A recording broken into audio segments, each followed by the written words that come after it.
It's time for Wretched Radio with Todd Friel. Yeah, actually, I prefer a number 4 phlegmatic watermelon elephant. That's who I am. This is Wretched Radio. It sure seems that we human beings, I'm not sure evangelicals more in particular than anybody else, but we sure do love personality tests, don't we? Nothing new historically. This goes back all the way to the Hippocrates, or the Greek philosopher Hippocrates, who tried to help us understand ourselves by classifying us basically with body fluids and what we're made of. You're a phlegmatic, you're a sanguine, this is your personality type. Well, these have been going on for a long time, and I guess if there's nothing spiritual connected to them, no harm, no foul. But we've seen the Myers-Briggs test. We've seen evangelical-style tests so that you can determine your gifting, your personality type. We like these things, and my opinion is that in and of themselves, there's nothing wrong with them, but you kind of knew that word was coming, didn't you? Might I suggest there is a better way for the Christian to figure out who you are, what you're like, and what your gifting is. It's a little old thing called the local church. Another benefit and blessing of the local church. You can take a Myers-Briggs test if you want to, but it is in the context of the local church that people should be able to say to you, you know, I really see this in you. We've spent so much time together, laboring together. I can tell that you are a fill in the blank, and it doesn't need to be a Hippocrates label. It doesn't need to be a Myers-Briggs label, nor does it need to be an Enneagram label, which is the latest trend in evangelical Christianity. Enneagrams are a personality test. But the question is that all they are? If you're not familiar with this, it seems to be a trend that is growing. There are tons of trends because, after all, we evangelicals, we are the trendy people, aren't we? But this one seems to be growing. I was asked about this a number of months ago. What do you think about Enneagrams? It's Enneagram. And I didn't think anything of it because there's so many of these things going on in evangelical Christianity. But now over the months, I've seen enough articles, had enough people saying, do you know anything about this, Dealy Bob? So I did some research because, frankly, I didn't. Found an article by Joe Carter who did a pretty nice summation of the whole shebang. What you do with this trend, obviously it's up to you. And it's up to your local church to figure out this one because it could be used rightly, but there do seem to be some strings attached, which just make it something that the Christian, in my opinion, doesn't need. You've got your local church. Your local church should know you better than a 10-minute questionnaire on the internet to tell you if you're a type 1, 2. There's 9 different types.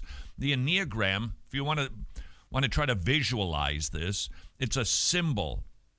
There's a circle, and then there's an inner triangle, and then an irregular hexagonal periodic figure. So it's a circle, and then it's got all of these different shapes on the inside of it.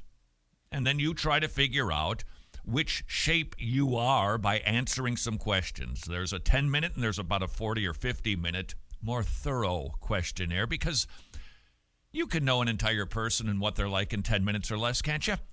And so you fit into one of these shapes inside of the Enneagram, and primarily you're a type, but then you can be some extra things too, as is always the case with personality types, which is why I find them to fall short typically in so many regards.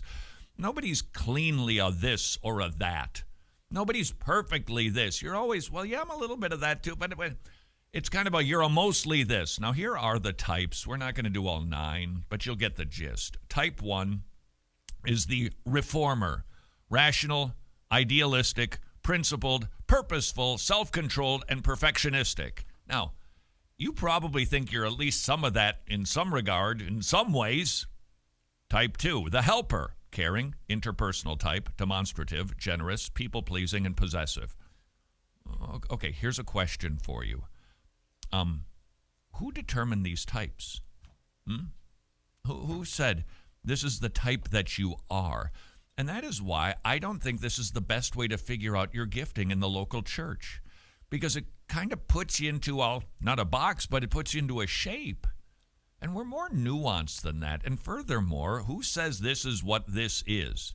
And then you've got to compare it to the Bible to say, well, this is where my role is inside of the body. Why not read the Bible, see the different roles inside of the body, understand the local expression of the church that you belong to, ask people what your gifting is. Where do you see me serving?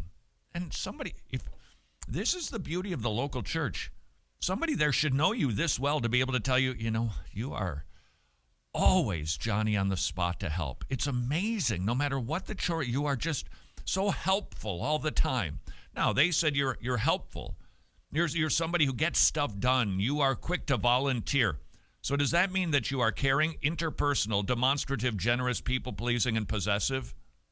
Well, I'm not all of those things, so I guess I'm not a helper. I must be a type 3, the achiever. Success-oriented, pragmatic type, adaptive, excelling, driven, and image-conscious. Again, terms that have been defined by somebody else, shapes that you're supposed to conform to, well, mostly, to tell us what our gifting is? I don't think we need these types of things. Should you be interested in the history of it, which leads us to what is the concern about the Enneagram besides, in my estimation, they're not nearly as helpful or good as your local church. Consider the history of this. Some proponents of the Enneagram attribute it to the Desert Fathers. This would be the wackadoodle branch of Christianity. Let's call it through the Middle Ages, give or take, but they've existed regularly. These are the ones that were very mystical. Kabbalists, Sufi mystics, Pythagoreans, or Chaldeans. We just don't know for sure. But the earliest mention of the Enneagram is found in the writings of a Russian occultist, P.D. Uspensky, who attributes it to his teacher, the Greek-American occultist Georgy Girdiev. I think he considered the Enneagram a symbol of the cosmos, but he made no connection with personality types. Apparently it was just a symbol of the occult back then. Oscar Ikadzo, another occultist, connected the Enneagram to the personality, claiming to have discovered the personality type meaning of the Enneagram when it was taught to him by the archangel Metatron while he was high on mescaline. One of his students, a Chilean-born psychiatrist, occultist, Claudio Naranjo, was the first to connect the 9 points of the Enneagram to 9 basic personality types. In the 70s, students of Naranjo, the occultist, spread the Enneagram to various Catholic communities, especially the mystical contemplative circles. Think Desert Fathers. Think those who are into mysticism. The Enneagram, therefore, is connected with the occult. It has some relation to Desert Father, whether it's ancient or contemporary mysticism. In other words, it's got some strings attached. In other words, it can be used for more than just figuring out your personality type. Should the Christian participate in this? I wouldn't make a law where there is no law, but we don't need to. I get it. I took one of these a number of years ago. I was taking a course at believe it or not, at a seminary, and they had you do these things to try to determine what sort of person you are. First of all, don't I have a family? Don't I have a noggin? I mean, we kind of know these things intuitively, don't we? You kind of know where you fit in.